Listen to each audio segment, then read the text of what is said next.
皆さんこんにちは。葵のジャパニーズポッドキャストへようこそ。このチャンネルは日本語学習している方へ日本語で日本の文化やありのままの日常の様子をお届けする場所です。今回は日本生まれ日本育ちの日本人の私が思う日本の嫌なことについて話していこうと思います。前回ね、日本のいいところを話したんですけど、いいところもあれば悪いところもあるっていうことで、悪い面を話していこうと思います。もし前回のエピソードを聞いていない人がいたら聞いてください。はい、ということで、今回も私の思う本音で語っていきたいと思います。最初に前提の話をしておきたいんですけど、それぞれ個人が置かれている状況は違います。なので、今回話す内容は私の個人的な話になります。なのでそこはご了承ください。まずは、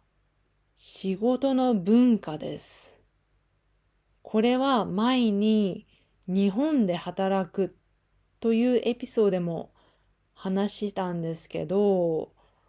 日本の仕事の文化は結構過酷です。最近はワークライフバランスを整えるっていう風潮になってきてはいるんですけど、それでもまだひどいところがあります。何が何でも仕事を完璧に成し遂げなきゃいけないって感じがします。それが逆に前回のエピソードで話した日本のいいところでもある日本人の仕事へのプロフェッショナルさにもつながっていると思います。でも完璧であるがゆえに日本で働いている方は大変です。例えば仕事のグループチャットに連絡が来たら、休みの日でも仕事終わりでも目を通さなきゃいけないですね。私はコロナ禍の時に看護師として病院で働いていたんですね。で、医療職者だから何回も何回も PCR 検査を受けなきゃいけなくて、誰か患者さんとか同僚とかがコロナにかかると、症状がなくても看護師は全員 PCR 検査を受けなきゃいけなかったんですよ。で、その PCR 検査が自分の出勤の時ならその時にやればよかったんですけど、自分が出勤していない時にやる日だった時、上司からグループチャットに今から集合してくださいっていう連絡が来て、休みの日でも職場に行って検査受けなきゃいけませんでした。休みの日まで職場に行くって休めないですよね。検査を出勤の日にやればいいじゃんって感じなんですけど、ダメです。なぜかというと、そうに決められているからです。もちろん追加のお給料は出ないです。患者さんからしたら、病院スタッフがコロナにかかっていないって安心できたかもしれないんですけど、働いている方は休みも休めない状態でした。プロフェッショナルさを求めるのは日本の美徳です。美徳っていうのは世の中の人からそれをすることがいいことだとか正しいことだって思われていることです。英語だと virtue ですね。例えば、日本人は礼儀正しくするのが美徳だよね、みたいな感じで使われます。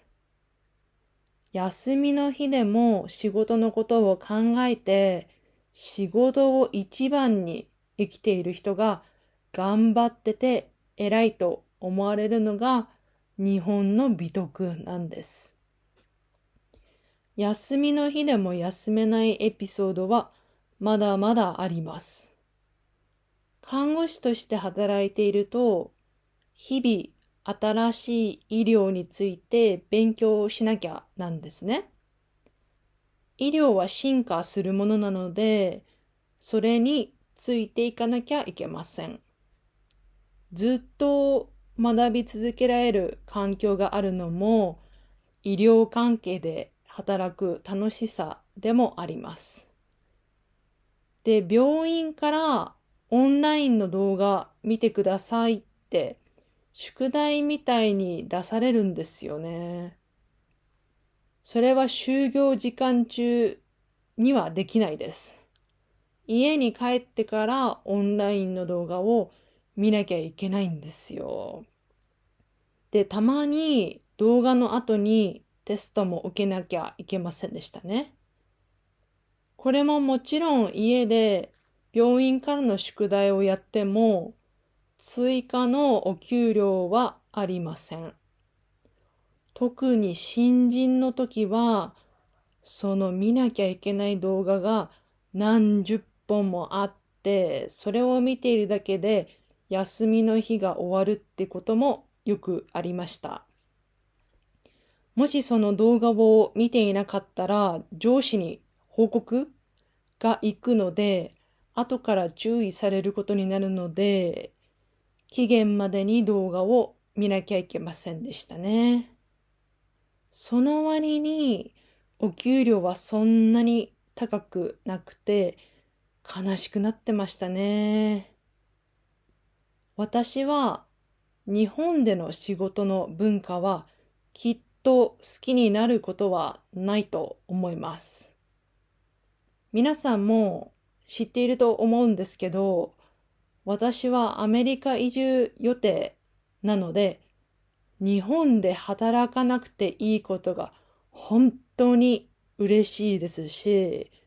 もう日本では働きたくないです。私の海外に住んでいる看護師ではない日本人の友達も、日本で働くのはもう嫌だって言っている人もいるので、こうに感じているのは私だけじゃないなと思います。私が日本の嫌なところの二つ目は、気候の変化が激しいことです。皆さんも知っていると思うんですけど、日本には四季があります。春、夏、秋、冬ですね。それぞれの季節がかなりはっきりしています。それが一つの日本の魅力でもあると思うんですけど、気温の変化が激しいのが少し大変な時があります。日本の夏はかなり暑いです。湿度も結構あって、ジメジメした暑さになります。場所によっては40度に達する場所もあります。日本の夏は本当に暑くて、特に8月はやばいです。外を歩いているだけで汗が止まらないです。日本人は汗が止まらないことを滝汗って言ったりします。滝汗ってそのままの意味で汗が滝のように止まらないことです。駅から目的地に着くまでにはもう滝汗で T シャツが汗でべっとりなんてことがあります。反対に日本の冬はかなり寒くなります。場所によっては氷点下まで行きます。氷点下とは0度より気温が下がることですね。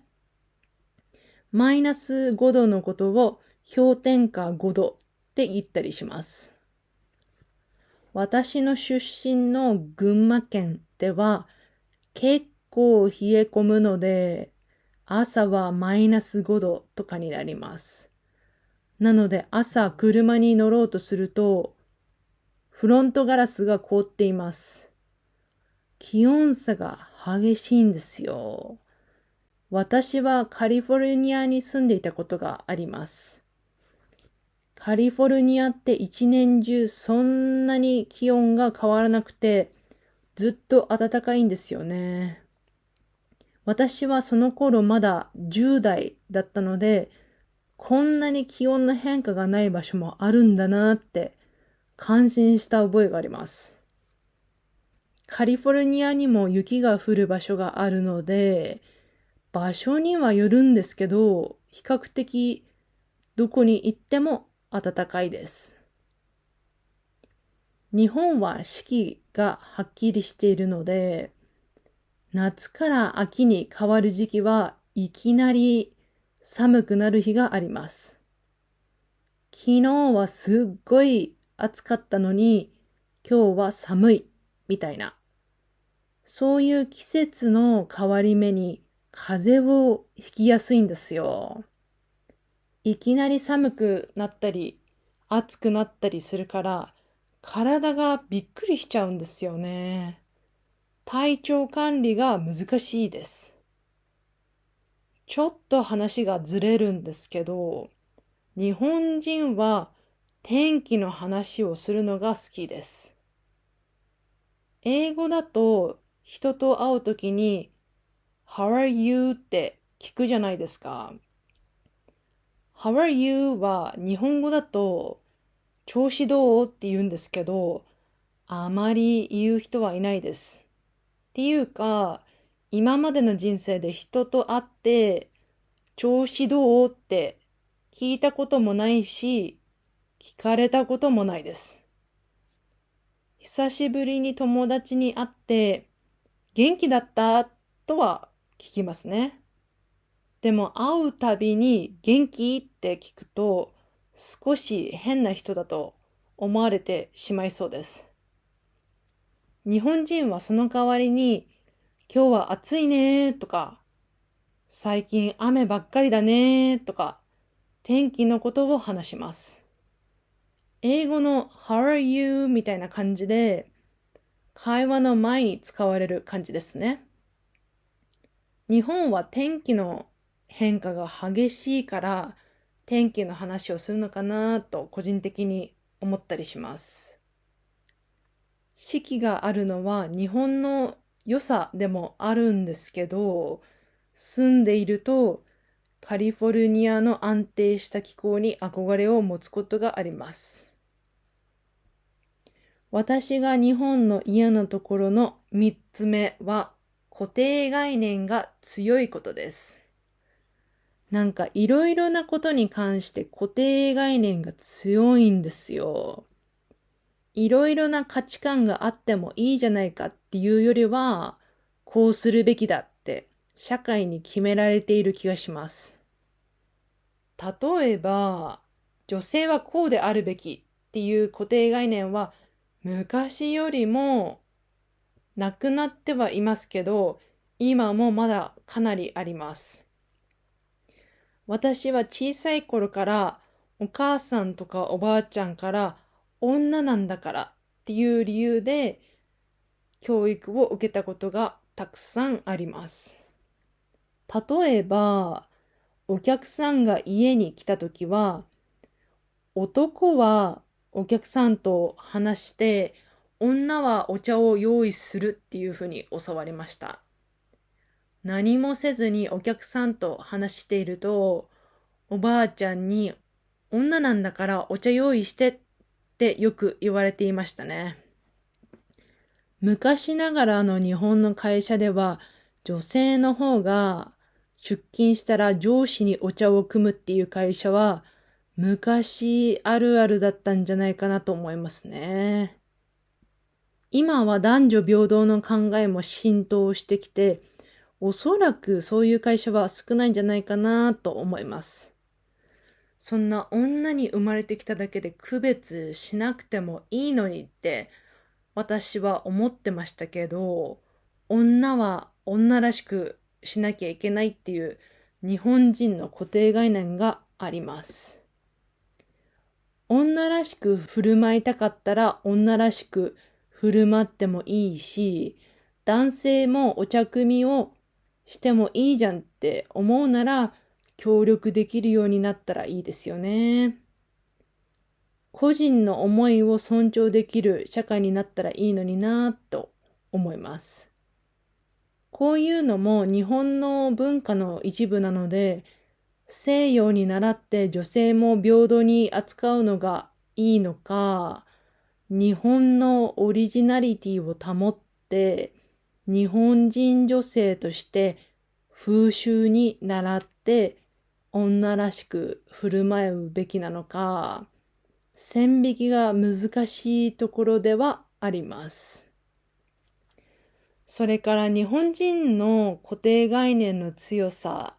としては、年齢によってライフステージが決められている気がします。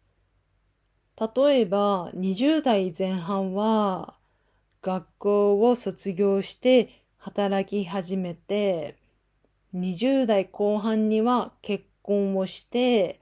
30代半ばまでには子供を産んで、30代半ばまでには家を建てるみたいな、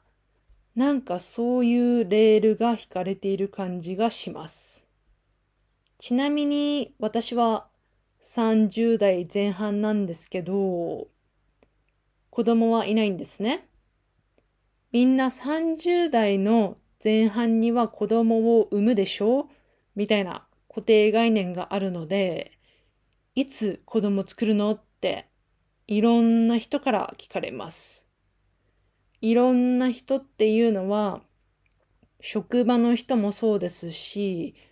友達や親戚にも言われます。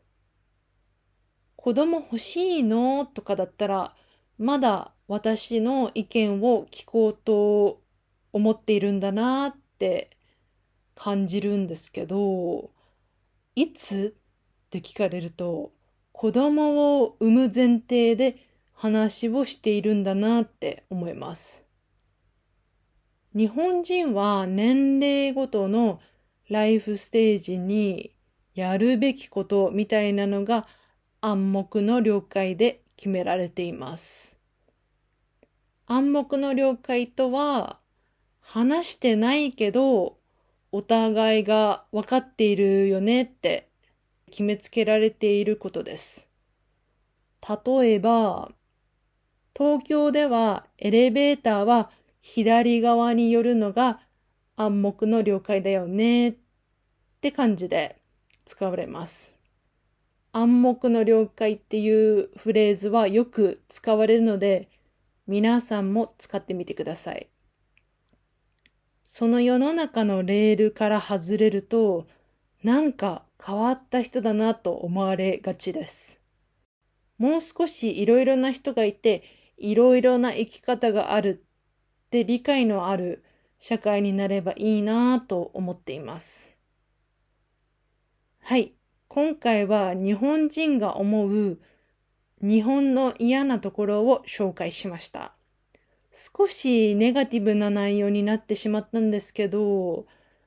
皆さんに私の思うありのままを伝えることができたかなと思います。皆さんは日本のどんなところを変に感じますか？